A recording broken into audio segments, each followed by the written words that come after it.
3, 2, 1, grabando. ¿Sabías que muchas veces hablamos de cosas que realmente no conocemos? Más ahora con el COVID-19. ¿Te has preguntado realmente qué epidemias han azotado a nuestro país? Acompáñame en este video, que a través de la historia te explicaré la cronología de las epidemias en nuestro país, desde la llegada de Colón a América.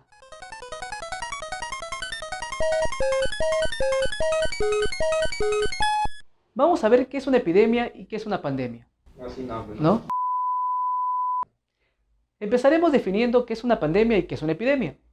Una epidemia es una enfermedad que azota a un grupo de personas de una región o de un país, mientras que una pandemia es una enfermedad que azota a poblaciones de dos o más países, como lo es el COVID-19. El día de hoy voy a explicar la cronología de las epidemias que han ocurrido en nuestro país. Y para eso me tengo que remontar a 1492. ¿Qué pasó en ese siglo XV? ¿Qué sucedió? Cristóbal Colón, de origen genovés, llegó a España para ser financiado su proyecto. La pregunta es, ¿qué proyecto tenía Colón?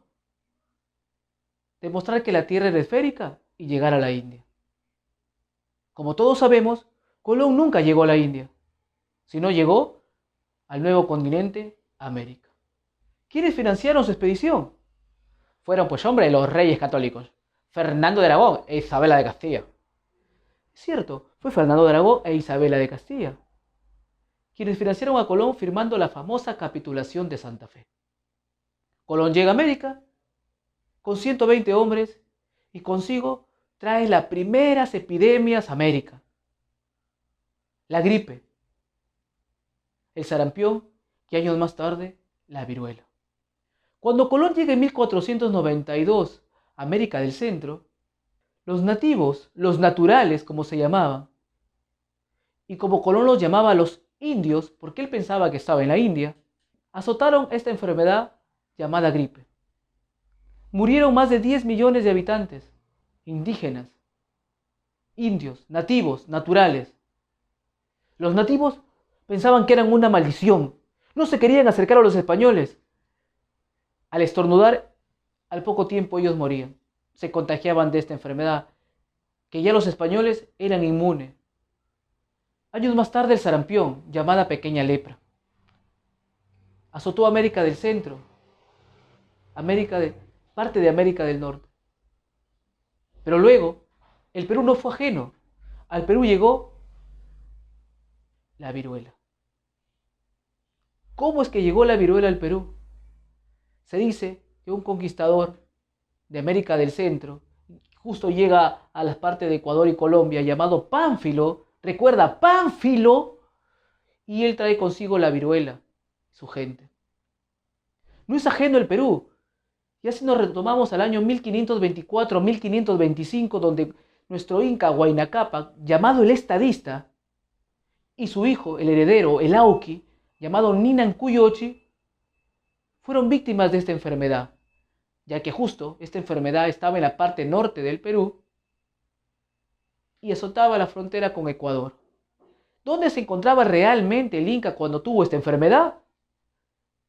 Huayna Cápac se encontraba en Quito, junto con su hijo Ninan Cuyochi. Los dos sufrieron los estragos de la enfermedad, la viruela, y al poco tiempo terminaron falleciendo. Esto trajo una disputa por el reino entre Huáscar y Atahualpa. Ya para el año 1532, Francisco Pizarro y sus huestes, ya en su tercer viaje, conquistaron el Tahuantinsuyo y encontraron la lucha entre Huáscar y Atahualpa. Sin embargo, a la muerte de Huáscar y luego a la muerte de Atahualpa por Francisco Pizarro, en 1536 aparece la rebelión del Inca llamado Manco Cápac II, o más conocido como el Inca Títere, o también llamado Banco Inca. Este personaje, en su rebelión, sucede otro brote de viruela y mueren 10.000 indígenas.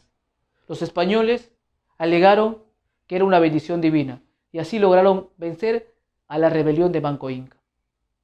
Sin embargo, el Perú no ha sido ajeno nada más a la gripe, al sarampión o a la viruela.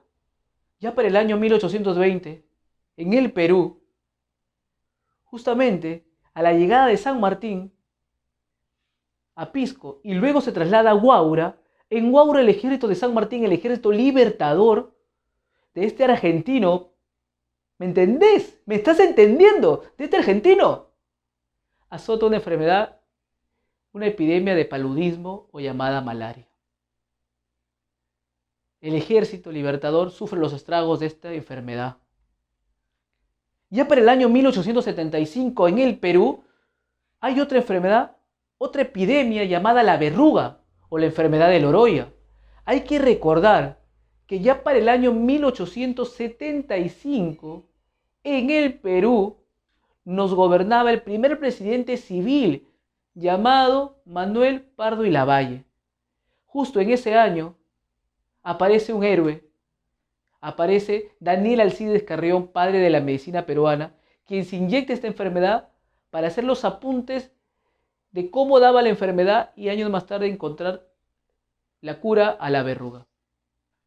Para el año 1930 en el Perú surge un brote de una pandemia que existió años atrás llamada la peste negra o peste bubónica o peste de la muerte. Al Perú también llega justo una embarcación de Van Gogh, llega al Perú y esta enfermedad en 1930, en pleno gobierno de Miguel Sánchez Cerro, que había dado golpe de estado a Leguía y ya Leguía preso en una cárcel, surge este brote de peste negra, peste de la muerte, muerte negra, debido a las manchas y a los brotes oscuros que se daba producto de la picadura de la pulga de las ratas, traída aquí al Perú por una embarcación en esas épocas que llegaba de Van Gogh al Perú, ¿no? Y surge esa epidemia. Ya para el año 1991 en el Perú, hace no menos de 30 años, surge la epidemia del cólera, traída en una embarcación en Chimbote que venía de Asia, de China, que me parece sorprendente, ¿verdad? De Asia, algo parecido al COVID-19. ¿Qué hizo el Perú? ¿Quién gobernaba en ese momento? Sabemos que gobernaba Alberto Fujimori. 1991 en el Perú estaba el terrorismo. El Perú afrontaba una crisis después de la salida de Alan García. El Perú no estaba preparado para afrontar los hospitales, los médicos. ¿Qué sucedió realmente? La población más necesitada tuvo que pagar con su muerte. Es lamentable, pero es la verdad. Otra de las epidemias que ha surgido es el dengue, y que hasta el día de hoy, 2020, en la parte de la selva, ha cobrado muchas muertes. Recuerda, la gripe, la viruela, el sarampión, la malaria, la verruga, el cólera y el dengue. 7 epidemias que ha tenido el Perú. El día de hoy vivimos una pandemia, ya que no solo es aquí en el Perú, sino ha cobrado esta enfermedad a 115 países de todo el mundo. Recuerda, lávate las manos por 20 segundos. Recuerda, no salgas de casa. Recuerda que no solo eres tú. Y también recuerda que con tu ejemplo ayudarás a muchas personas. No solo piensas en ti, piensa en tu familia. Espero que hayas aprendido acerca de las epidemias en el Perú. Y si te ha gustado, compártelo, comenta, con la familia, con los amigos, porque recuerda que si tenemos historia, tenemos cultura. No te olvides de suscribirte a nuestro canal, Tu Academia Virtual.